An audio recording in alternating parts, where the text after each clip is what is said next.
नमस्कार, मैं श्रेया शुक्ला। देश का सबसे भरोसेमंद digital channel VK news. Canada के पीएम जस्टिन ट्रूडो ने खालिस्तानी आतंकी हरदीप सिंह निज्जर की हत्या में भारत सरकार के शामिल होने का आरोप लगाया। इसके बाद दोनों देशों के संबंध बेहद तनावपूर्ण हो गए हैं।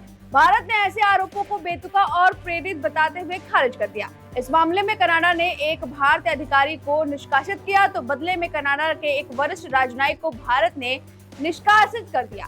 इसके अलावा भारत ने कनाडाई नागरिकों के लिए वीजा सर्विस पर रोक लगा दी है। इस सब के बीच एक सवाल अक्सर पूछा जा रहा है कि संख्या में बेहद कम होने के बावजूद सिख समुदाय कनाडा की राजनीति में एक महत्वपूर्ण भूमिका अदा कैसे कर पाया।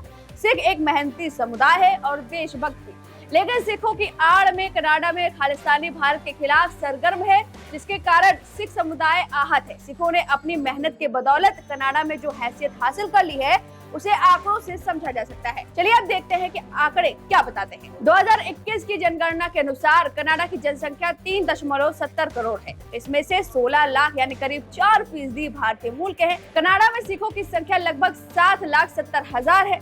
पिछले 20 सालों में कनाडा में सिखों की आबादी दोगुनी हो गई है। अधिकांश उच्च अध्ययन और नौकरियों के लिए पंजाब से कनाडा पहुंचे हैं। कनाडा में सिख सबसे तेजी से बढ़ते समूहों में से एक है।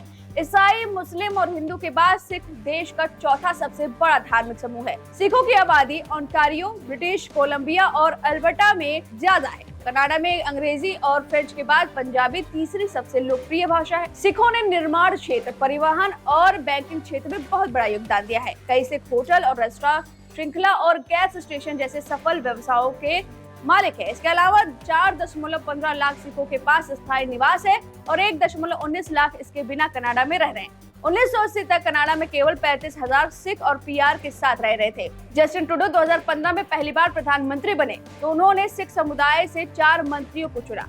यह संघ के स्तर पर समुदाय का उच्चतम प्रतिनिधित्व था। कनाडा में सिखों ने कैसे प्रमुख स्थान प्राप्त कर लिया, इस पर विशेषज्ञों का कहना है गुरुद्वारों के माध्यम से उनकी नेटवर्किंग कनाडा में समुदाय की सफलता का कारण है। वे सिख फंड के रूप में अनुदान भी एकत्र करते हैं और इस धन का एक बड़ा हिस्सा चुनाव अभियानों में खर्च किया जाता है। कनाडा के 388 सांसदों में से 18 सिख हैं। इसमें से 8 सीटों पर पूरी तरह से सिखों का नियंत्रण है और 15 अन्य सीटों पर वे महत्वपूर्ण भूमिका निभाते। यही वजह है कि कोई भी राजनीतिक दल इस समुदाय को नाराज नहीं करना चाहता। जस्टिन ट्रूडो 2014 में 44 साल की उम्र में पहली बार कनाडा के प्रधानमंत्री बने। हालांकि साल 2019 में वो चुनाव जीत तो गए, लेकिन उनकी लोकप्रियता में काफी कमी आ चुकी है।